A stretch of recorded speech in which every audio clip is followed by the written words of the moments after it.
नमस्कार किसान भाइयों, स्वागत है आप सभी का आपके अपने YouTube चैनल किसानों की पाठशाला में। किसान भाइयों, आज की इस वीडियो में हम बात करेंगे कि गेहूं की जो हमारी फसल है उसमें हम पहली खाद के रूप में कौन कौन सी खादों का उपयोग करें, जिससे कि हमारी फसल की जड़ों का जो विकास है वो बहुत अच्छे से हो, फसल में जो कलियों की संख्या है वो बहुत ही अच्छे तरीके से निकल कर आए। तो किसान भाइयों, जब आप गेहूँ की बुवाई कर देते हैं और उसके बाद जब उसमें आप पहली खाद लगाते हैं तो उस समय आपको इस बात का विशेष ध्यान रखना होता है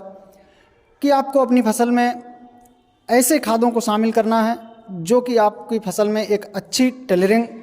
निकाल कर दें, जिससे आपकी फसल में कलियों की संख्या ज़्यादा हो और आपकी फसल एक अच्छी ग्रोथ लेकर चल सके। तो आज मैं आपको कुछ ऐसे खाद बताने वाला हूं, अगर आप इसमें से किसी भी खाद को पहले खाद के रूप में अपनी गेहूं की फसल में लगाते हैं तो निश्चित ही आपकी फसल में कलियों की संख्या में आपको वृद्धि देखने को तो मिलेगी ही। इसके साथ साथ आपको आपकी जो गेहूं की फसल है वो बहुत ही ज़बरदस्त तरीके से ग्रोथ करके चलेगी, क्योंकि किसान भाइयों गेहूं की जो फसल होती है उसमें लगभग 40 से 45 दिनों तक की टेलरिंग होती है। तो हमें पहले खाद के रूप में एक बेहतर खाद का उपयोग करना बहुत ही आवश्यक होता है, जिससे कि हमारी फसल में भी अच्छी तरह से कलियों की संख्या में वृद्धि देखने को मिल सके। तो चलिए किसान भाइयों, सबसे पहले हम बात कर लेते हैं कि गेहूं की फसल में हमें पहली सिंचाई कब करनी चाहिए। तो किसान भाइयों, जब हमारी जो गेहूं की फसल है वो लगभग 20 से 25 दिन की हो जाए तो उस समय हमें अपनी गेहूं की फसल में पहली सिंचाई कर देनी है, क्योंकि इस समय गेहूं में जो क्राउन रूट्स होती हैं वो बन चुकी होती हैं और जैसे ही हम पहली सिंचाई के बाद पहला खाद लगाते हैं तो ये रूट्स ग्रोथ करना शुरू कर देती हैं। चलिए किसान भाइयों, अब हम बात कर लेते हैं कि आपको सिंचाई के बाद पहली खाद के रूप में किन किन खादों को लेना है। तो आपको लेना है किसान साथियों 45 किलोग्राम यूरिया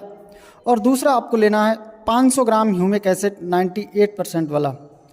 यदि आपको किसान भाइयों यह नहीं मिल पाता है तो आप सागरिका ले सकते हैं जिसकी 10 किलोग्राम मात्रा प्रति एकड़ के हिसाब से, या फिर आप बायोबीटा ले सकते हैं इसकी 5 किलोग्राम मात्रा प्रति एकड़ के हिसाब से,